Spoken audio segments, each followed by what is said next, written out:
Hello, everybody. Welcome back. Let's follow together. I think a few months ago, a friend of mine sent me a goofy video with him and his son, and it was entitled, Everybody Needs a Snack Pocket. Now, if you can see the shirt I have on, I'm kind of limited with my camera space, but it's a pocket. He had a pocket like that, and he had graham crackers. I just have little animal crackers, but he had a snack pocket, and him and his little boy were goofing. And he said, "Everybody needs a snack pocket," and it made me think, what are we feeding on throughout the day? Everybody needs a snack pocket. And I have a good friend of mine. This was like one of his life verses, one of his favorite verses. It's Psalms 1. Blessed is the one who does not walk in the step with the wicked, or stand in the way that sinners take, or sit in the company of mockers, but whose delight is in the law of the Lord, and who meditates on his law day and night. That person is like a tree planted by streams of water, which yields its fruit in season, and its leaves will not wither. Whatever they do will prosper. And it was a good friend of mine, his favorite verse, and he always went to that. And I believe when you eat the word, it's like meditating on it. Everybody needs a snack pocket.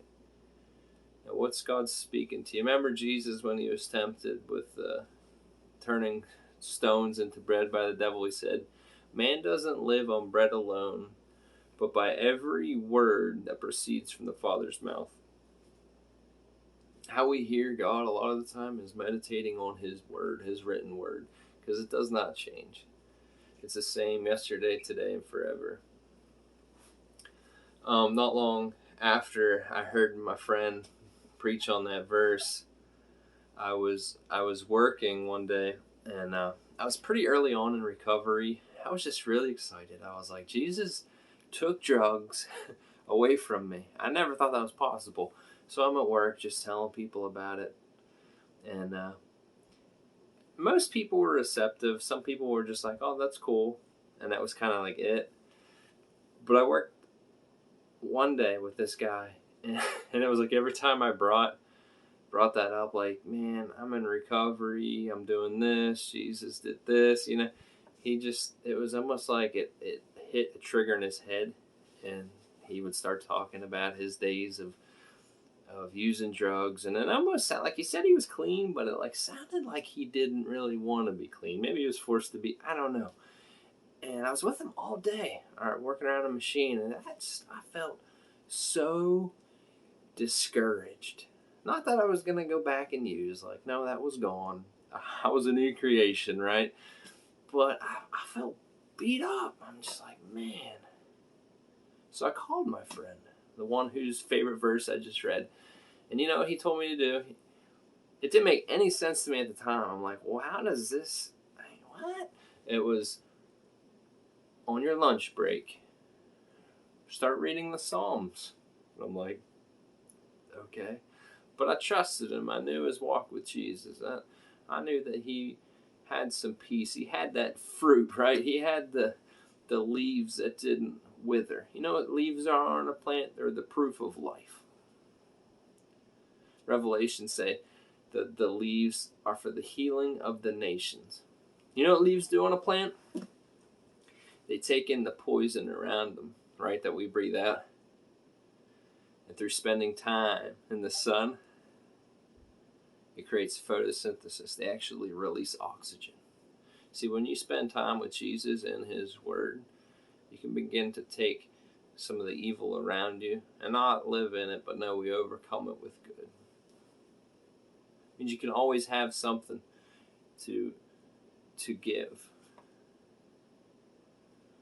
All sin is about taking, but when you spend time with Jesus, you have something to give.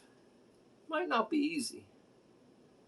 It might be the fruit that's in season, right? But you'll always have something to give.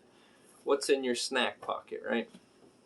Have some life verses. Have some some time with Jesus and meditate on His Word. You know, sometimes you can't digest the whole meal, right? You got to have a snack throughout the day, and that's what it was. The Psalms that my buddy told me to read during my lunch break, it began something. It began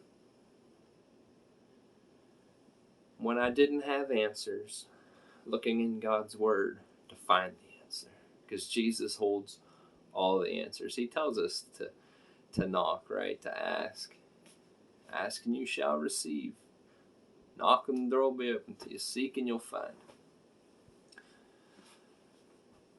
So I began to do that, and it was life-changing. It's still life-changing. Spending time meditating or chewing on God's Word. See, the New Age wants you to meditate by emptying your mind. I don't know about you, but I can't do that.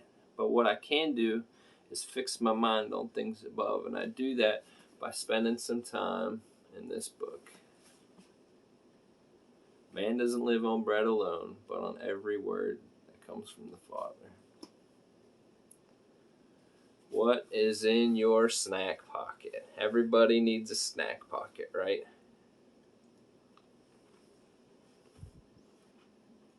Kind of stale. They've been in there a while. Be blessed.